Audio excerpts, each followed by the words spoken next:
अंग्रेज गवर्नमेंट के ज़माने का सूखा देखा गया है और कठोर सूखा, भयंकर सूखा। तब इतना प्रबंध कहाँ था।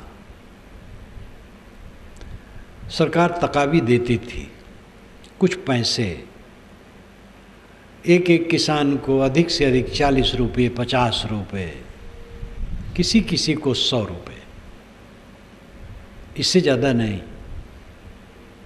और मोटा अन्न वो भी सस्ता रहता था, गुजर बसर हो जाता था। दिमाग पर जोर डालने से उसकी याद आती है, ये भी भूल गया कि किस सन की बात है।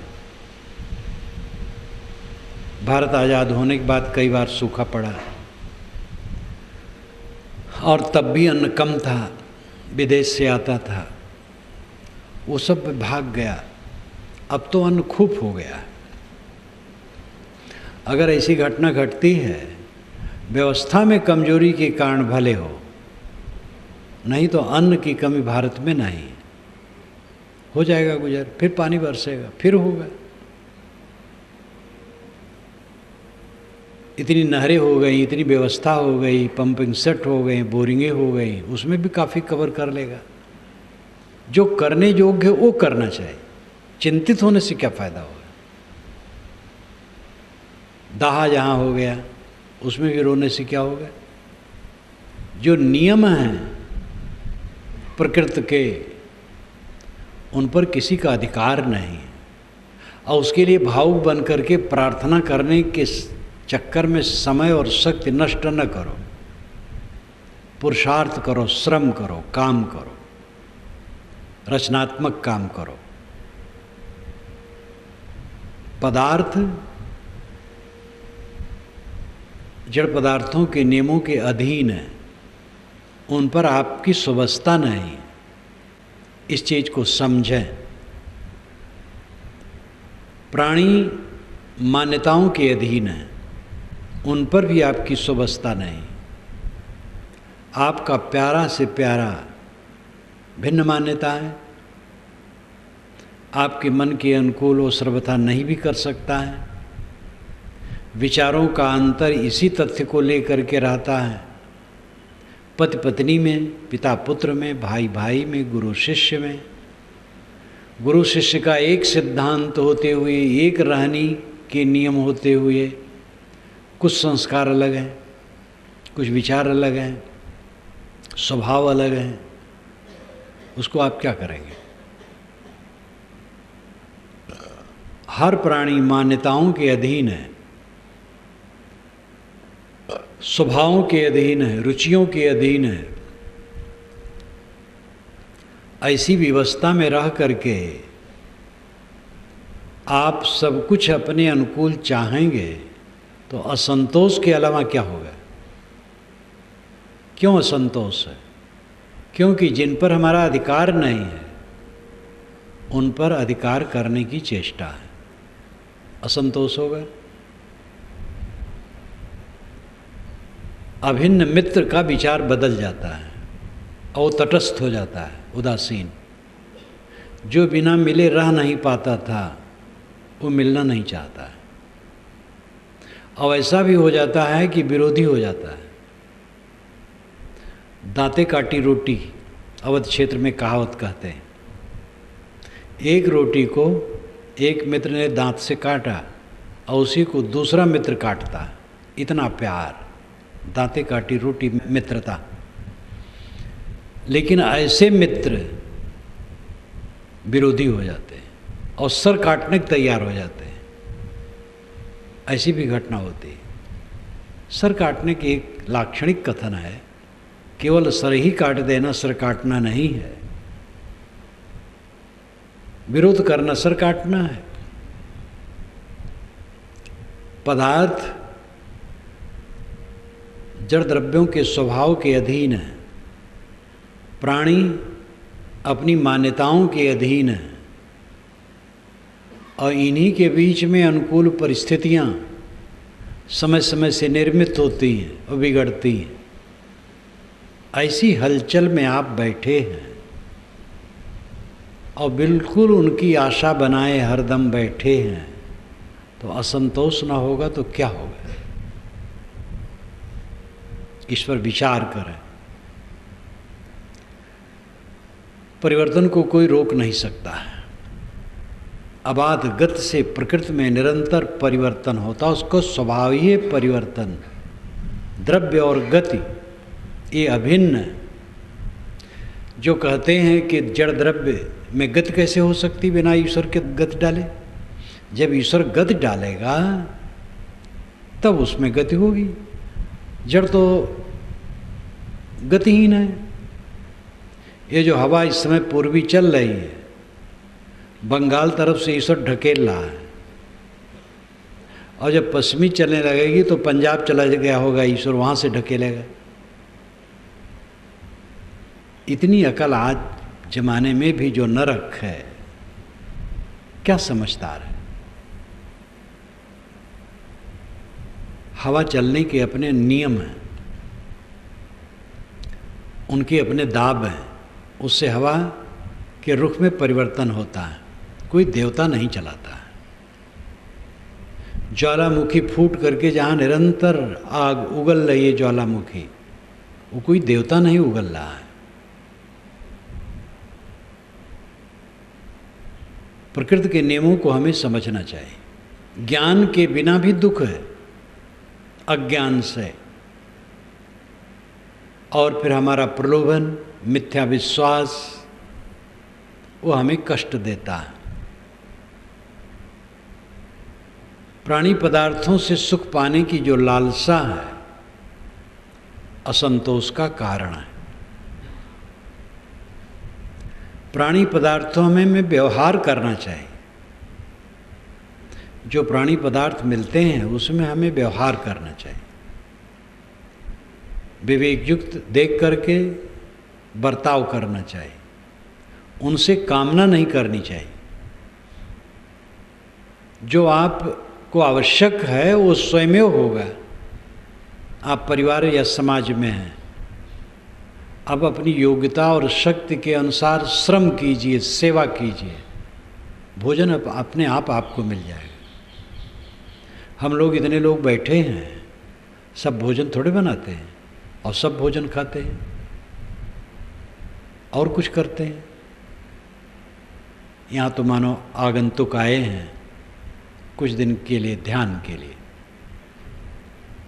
लेकिन जो यहाँ रोज रहते हैं तो सब भोजन तो नहीं बनाते हैं और सब भोजन करते हैं।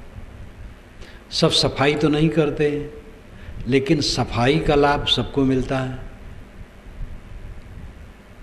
सब पुस्तक तो नहीं लिखते हैं, लेकिन पुस्तक बाँचने का लाभ सबको मिलता है। तो ये सहयोग है एक दूसरे का। आप अपनी श्रेणी, योग्यता, शक्ति के अनुसार काम करते रहिए, गुजर बसर होता रहेगा। लेकिन जो चौधराना गांठने की चेष्टा है, मलकई, बड़े हम हैं, हमें लोग बड़ा माने, और जो हम कहें वही करें, उसमें कोई विचार भी न चाहे कि और कोई कुछ सोच ले, और जैसे हम कहें तैसे सब उठे बैठें, हमारी उंगली पर नाचें, सारी सुविधाएं हमें मिलें, ये तृष्णा कभी संतोष लेने नहीं देगी। एक छोटा बच्चा भी, उसको भी अभिमान है अपने आप का। यहाँ छोटा बड़ा कौन है? मर्यादाएं हैं, उम्र की मर्यादा और पद की भी मर्यादा, योग्यता की भी मर्यादा होती है। कुछ मर्यादाएं हैं, उन मर्यादाओं में बंध करके मर्यादा से रहना चाहिए। लेकिन जिसकी कम उम्र है उस पर हम अपनी बातों को लाद नहीं सकते। जो पद में हमसे छोटा है उस पर हम अपनी बात लाद नहीं सकते। इसलिए हमें विनम्र रहना चाहिए। बड़ा कहलाने वाला विनम्र रहे, छोटा कहलाने वाला विनम्र रहे, अंत में छोटा बड़ा बीच की बात है। साहब ने कहा है, ऊंच नीच है मध्य की बानी, एक है पवन एक है पानी। ऊंच नीच बीच की भाषा है। जीव स्वरूपतः समान है, सजाती है। सारे जीव की उम्र एक है, अनादि अनंत। उसमें छोटा बड़ा कौन है? देहधारी होने से उम्र का अंतर है, देह की उम्र का अंतर है। पिता को चाहिए पुत्र को छोटा मान करके अवहेलना न करे, गुरु को चाहिए शिष्य को छोटा मान करके अवहेलना न करे। बड़े भाई, बड़े गुरु भाई छोटे भाई और गुरु भाई को छोटा मान के अवहेलना न करे। पति पत्नी की बात, अभी भी पुरुष देवियों के साथ सब लोग अच्छा व्यवहार नहीं करते हैं। पढ़े लिखे हैं, देवियाँ भी पढ़ी लिखी हैं, लेकिन बैठ करके बात करना प्रेम से, समता से, सुलझाना, अपनी बात कहना, उसकी बात सुनना और समता से सुलझाव के चलना, ऐसे कम लोग हैं। पुरुष हैं बस गरम बोलेंगे, डांट के कहेंगे, आर्डर सीधे देंगे। कितनी देवियों को बहुत तकलीफ होती है। तो ये सब अहंकार दुख के सिवा और कुछ पैदा नहीं करेगा। सब मित्र हैं, छोटे बड़े सब मित्र हैं। हमें असंतोष क्यों होता है? हमारी समझ की कमी, अच्छे बर्ताव की कमी, त्याग की कमी हमारे जीवन में दुख पैदा करती है। हम समझते हैं पैसे रुपए हो जाने से वह सुख मिल जाएगा जो निर्मल है, एकांतिक है, स्थिर है, जिसमें दुख का लेश भी नहीं है। लेकिन ये महाभ्रम है। संयोग जनित पदार्थों में वो सुख मिलना असंभव है। किसी भी बड़ी लौकिक उपलब्धि के पहले आकर्षण तो उसमें होता है, अविवेकवश, कि जब ये हो जाएगा बस खूब आनंद कंद हो जाऊंगा। लेकिन इच्छित वस्तु के प्राप्त होने के बाद उसकी पोलपट्टी सामने आ जाती है। वही निराशा, वही असंतोष, वही पीड़ा। नवयुवक पढ़ता है, योग्य है, तेज बुद्धि है, उत्तम श्रेणी में पास होता है, लालसा उसकी बढ़ती है, कलेक्टर कमिश्नर होऊंगा, एक सुंदरी वाला से विवाह करूंगा, खूब पैसा कौड़ी होगी, बंगला, कार, ऐश्वर्य, प्रतिष्ठा, शासन, फिर क्या पूछना, आनंद कंद हो जाऊंगा। एक तो ऐसा सोचने वाले सब लड़के इसी अवस्था में पहुँचते नहीं। कहीं छोटी मोटी नौकरी मिल गई, कहीं 200-400 किलोमीटर दूर फेंक दिए गए, एक छोटा सा कमरा ले करके किराया रह रहे हैं, पका खा रहे हैं, या कहीं होटल में जाके खा आते हैं, किसी प्रकार निभा रहे हैं। कुछ लोग कलेक्टर कमिश्नर भी हो जाते हैं, लेकिन कलेक्टर कमिश्नर से जाके पूछो कितने सुखी।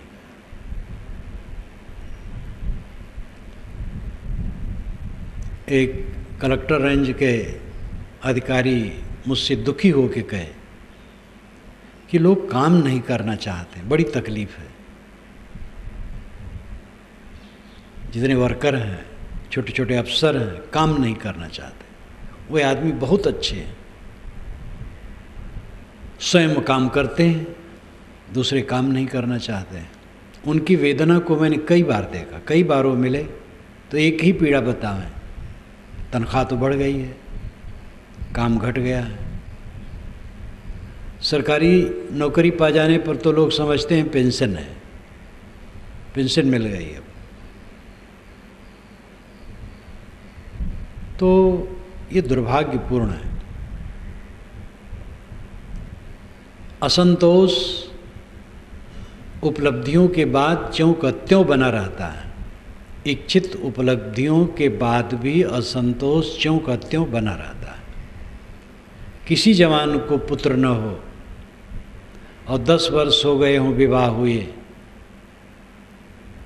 तो पुत्र का स्वप्न देखता है, और पुत्र हो जाएगा फिर क्या पूछना है। पुत्र हो जाने के बाद कदाच पुत्र हो गया, थोड़े दिन में उसका असंतोष बराबर आगे बढ़ता चला जाता है।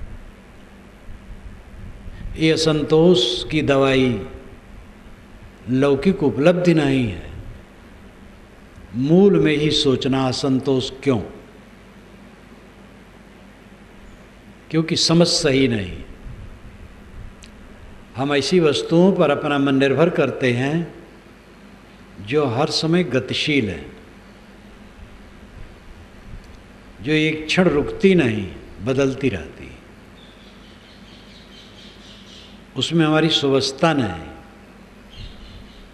उनके उपभोग के बाद और तृष्णा बढ़ती है, असंतोष बढ़ता है, दुख बढ़ता है। उसी परिवर्तनशीलता में मृत्यु जो सबसे भयावह है, वो सामने खड़ी रहती है।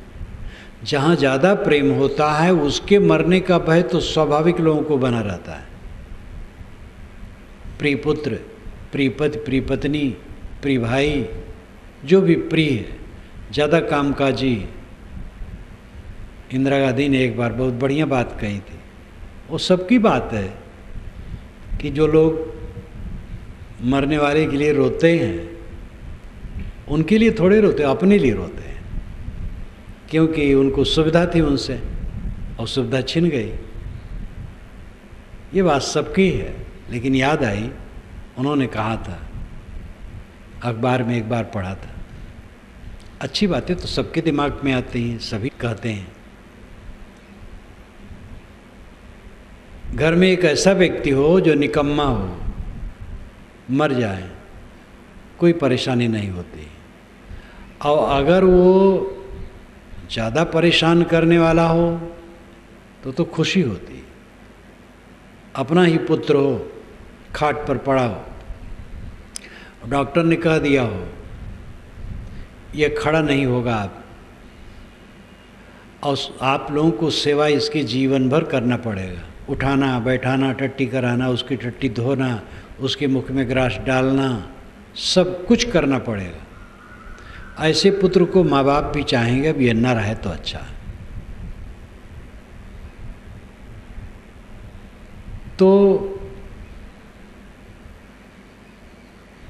इस परिवर्तनशीलता को कौन रोक सकता है? भय बना रहता है, प्रिय छूट न जाए। प्रिय कब तक है? वो कामकाजी, कामकाजी ना हो, प्रिय नहीं रहेगा। इसलिए सारी प्रियता का केंद्र कहाँ है? आत्मा में। हम सबको प्रिय क्यों देखना चाहते हैं? क्यों देखते हैं? अपने प्रियतम के लिए, जो प्रियतम आत्मा है, उसी सुख के लिए। सरल भाषा में कहें तो अपने लिए हम सब चाहते हैं। जब अपने लिए सब पत्नी को, पति को, पुत्र को, भाई को, धन को, पद को, प्रतिष्ठा को अपने लिए चाहते हैं। जब अपने लिए चाहते हैं तो हम अपने ही का विश्लेषण क्यों न करें? हम हैं कौन? अपने का विश्लेषण कर लें तो असंतोष मिट जाएगा। ये स्वयं आत्मा है जो सबको चाहता है, वो भूल करके चाहता है, समझ नहीं पाता है। अखंड सुख हुआ पदार्थों को बटोर करके चाहता है और प्राणियों को बटोर करके। अखंड सुख उसे मिलेगा ये सबसे निष्काम होकर। आत्मा का स्वरूप ही निर्मल है, जो सबका अपना अस्तित्व है। अस्ति कश्चित स्वयं नित्यम बोध प्रत्यय लंबन। स्वामी शंकराचार्य ने विवेक चूड़ामणि में कहा है, अस्ति कश्चित स्वयं नित्यम बोध प्रत्यय लंबन। अस्ति है कश्चित कोई, स्वयं खुद, नित्यम सदा, बोध प्रत्यय बोध प्रवाह, ज्ञान की धारा, आलंबना सहारा। ये इसका शब्दार्थ हुआ।